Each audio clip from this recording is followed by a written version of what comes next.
All right, folks, what we have here is a Honda Ridgeline. This is a 2017 model. We are going to reset the oil life light. Okay, what we're going to be using is on the bottom of the steering wheel here, we're going to use these arrows here and the reset button in the middle. All right, so what we're going to do is you need your key fob. I put it up here for now.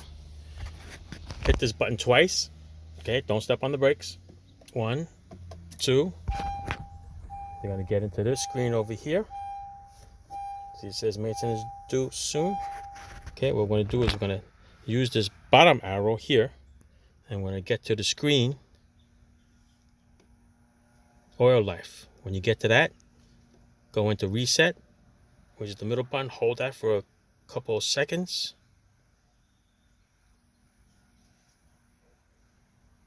and it should reset. There you go, it goes up to there.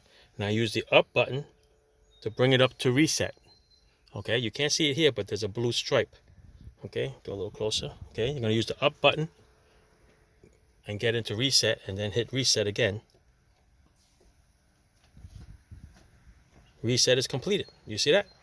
There you go. Very simple. All right, so we went in the bottom arrow until you got that oil life. You hit reset, then you use the up button and you hold it, and there it is. All right, there you go. Thanks for watching. Ciao.